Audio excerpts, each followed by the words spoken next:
Hello friends, welcome to learn services. This is Ram Soni. आज बात करेंगे फॉरेक्स रिजर्व के बारे में। इसे बोल सकते हैं विदेशी मुद्रा भंडार। देखिए, एज ऑफ नाउ इंडिया में जो फॉरेक्स रिजर्व है ये अपने चरम सीमा में पहुंच चुका है। आज तक इतना फॉरेक्स रिजर्व कभी नहीं पहुंचा। इसके बारे में बात करेंगे, सब कुछ जानेंगे। बेसिकली फॉरेक्स रिजर्व होता क्या है, इसमें कौन कौन से कंपोनेंट होते हैं, इसको कौन रेगुलेट करता है, इन सभी चीज़ों के बारे में बात करेंगे। Let's start this one. तो पहले तो ये न्यूज़पेपर्स ने दिखाया है इसको। India's forex reserves hit lifetime high, rise $2.8 billion to $592.2894 billion. इतना बड़ा अमाउंट है, आप सोच सकते हैं अपने आप में बड़ा अमाउंट है। एज ऑफ नाउ हालांकि वीक जनवरी एंड की बात करें, इस समय 590 के आसपास था, लेकिन हालांकि बाद में मार्च अप्रैल के टाइम में वापस से घटा था वैसे, लेकिन एज ऑफ नाउ वापस से बढ़ गया और $592.8 बिलियन के आसपास इसकी वैल्यू है।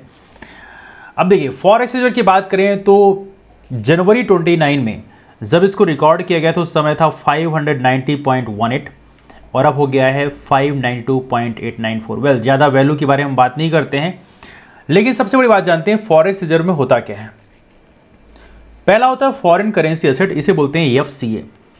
फॉरेन करेंसी एसेट में वो चीज़ें होती हैं, फॉरेन करेंसी, सिंपल सी बात समझो, फॉरेन करेंसी मतलब हमारा रुपया को छोड़कर बाकी जो करेंसीज हैं, हालांकि मोस्टली इसमें डॉलर की कीमत होती है, मोस्टली डॉलर के फॉर्म में कन्वर्ट किया हम लोग। सारी डॉलर एक इंटरनेशनल करेंसी है तो डॉलर के फॉर्म में ही हम सारी चीज़ों को वैल्यू करते हैं।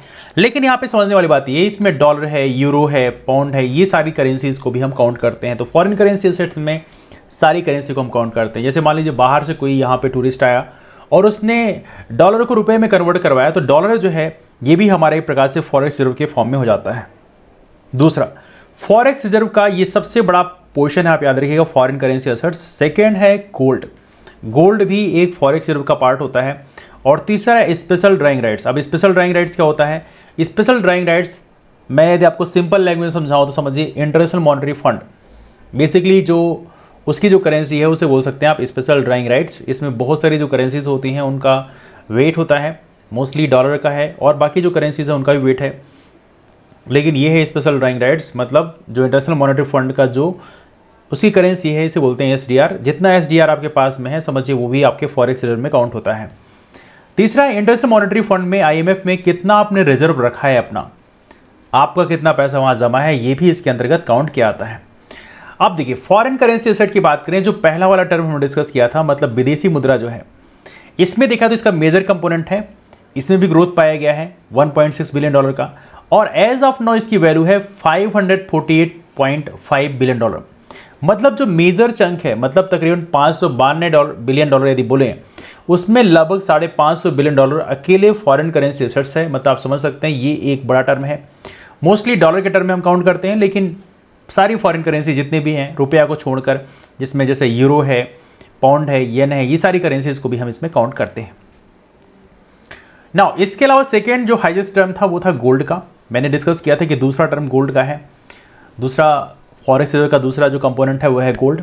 गोल्ड की बात करें, एज ऑफ नाउ इसकी जो वैल्यू है वो है $36.8 बिलियन के आसपास। इसमें भी ग्रोथ पाया गया $1.1 बिलियन का। As of now gold reserve की जो वैल्यू है वो है $36.84 बिलियन।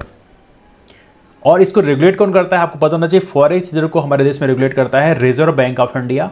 तो जो डेटा ये आपके सामने देख रहे हैं ये रिजर्व बैंक ऑफ इंडिया का बेसिकली डेटा है। अब तीसरा कंपोनेंट यदि हम देखें, इसे बोलते हैं स्पेशल ड्राइंग राइट्स। ठीक है, स्पेशल ड्राइंग राइट्स की बात करें, ये इंटरनेशनल मॉनेटरी फंड की एक प्रकार से करेंसी आप कह सकते हो। यहाँ भी हमें थोड़ा सा ग्रोथ मिला है $7 मिलियन का। तो एज ऑफ नाउ ये हो गया $1.5 बिलियन का। तो हमारे पास जो SDR है एज ऑफ नाउ, उसकी यदि वैल्यू की बात करें डॉलर में, तो वो है $1.5 बिलियन की। ये भी एक तीसरा बड़ा कंपोनेंट है। अब हमने डिस्कस किया है कुछ अमाउंट जो होता है IMF के पास एज ए रिजर्व के फॉर्म में जमा होता है। यदि हम उसकी बात करें तो उसमें भी एक बड़ा अमाउंट है, एज ऑफ नाउ $5 बिलियन के आसपास ये अमाउंट है। तो कुल मिला के ये 4 मेजर कंपोनेंट है जहां पे इस तरह से ग्रोथ पाया गया। लेकिन ओवरऑल देखा जाए तो लगभग $592 बिलियन का एक बहुत ही मैसिव ग्रोथ मिला है। फॉरेक्स रिजर्व में एक ऑल टाइम हाई है, मतलब अपनी चरम सीमा पे है। यदि आप बात करें 1991 की बात करें, 1991 का टाइम था, उससे हमारे देश में इकोनॉमिक एक प्रकार से हम बिल्कुल बॉटम में चल रहे थे। वहाँ पे सबसे बड़ी दिक्कत हमारे पास विदेशी मुद्रा का ही था, फॉरेक्स रिजर्व अपने निचले स्तर पे था। मतलब कहते हैं 6-7 दिन का ही हमारे पास खाना बचा हुआ था, उसके बाद तो हमारी हालत बहुत ही क्रिटिकल होने वाली थी।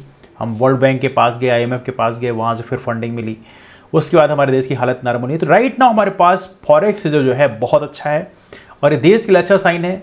लेकिन इसके अलावा देखा है तो हमारे देश में और बहुत सारे फैक्टर्स हैं जहाँ पे उस तरह से बढ़िया मैकेनिज्म नहीं हो पाया। जैसे कि यदि हेल्थ फैसिलिटी की बात करें, यहाँ पे बहुत कुछ काम करने की ज़रूरत है। एजुकेशन फैसिलिटी की बात करें तो यहाँ पे वाकई बहुत काम करने की ज़रूरत है। जब भी मैं हेल्थ और एजुकेशन की बात करता हूँ अंदर से दुख होता है, क्योंकि हमारे देश में बहुत सारे ऐसे गाँव हैं जहाँ पर 10-10, 15-15 किलोमीटर में एक भी हॉस्पिटल ढंग का नहीं है। हॉस्पिटल है ही नहीं बेसिकली, एक भी MBBS डॉक्टर नहीं बैठता वहाँ पे। आप सोचिए कि आप घर के आसपास 15 से 20 किलोमीटर दूर डॉक्टर बैठता हो और कोई इमरजेंसी आ जाए तो उसको ख्याल कौन करेगा।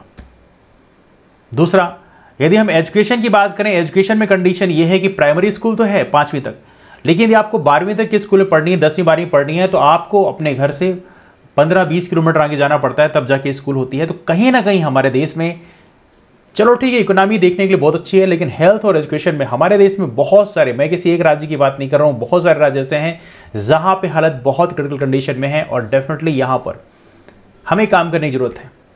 अब आप बोलेंगे नहीं नहीं, यहाँ पर तो भैया पिछली सरकारों ने भी काम नहीं किया।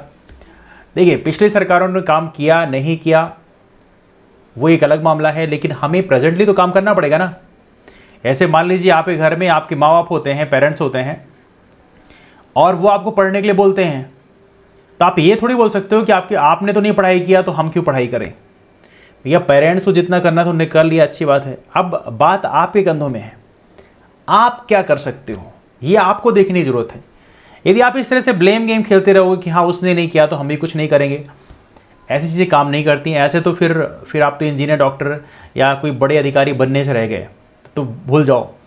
या देश में विकास करना है तो भी आप नहीं करोगे, फिर बोलोगे कि सामने हमारे पुरखों ने नहीं किया तो हम क्यों करेंगे। ऐसी चीज़ें काम नहीं करती।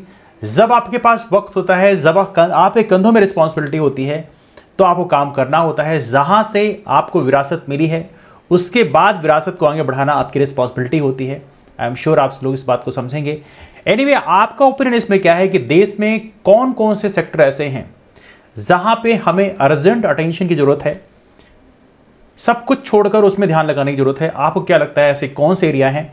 आप नीचे कमेंट जरूर करेगा, मैं आप सभी कमेंट रीड आउट जरूर करूंगा और उसमें डेफिनेटली रिस्पॉन्स भी दूंगा, लेकिन आप लोग कमेंट जरूर करें। चलिए मुलाकात करते हैं आप लोगों से अगले वीडियो में। वीडियो पसंद आया हो लाइक कर दीजिएगा, यदि ज़्यादा पसंद आया तो यार दोस्तों को शेयर कर दीजिएगा। यदि आपने चैनल को सब्सक्राइब नहीं किया तो कर लीजिए, क्योंकि इस चैनल में इसमें बहुत सारे कंटेंट डाले जा रहे हैं। You must subscribe the channel. चलिए मिलते हैं आप लोगों से अगले वीडियो में, तब तक के लिए bye bye and take care.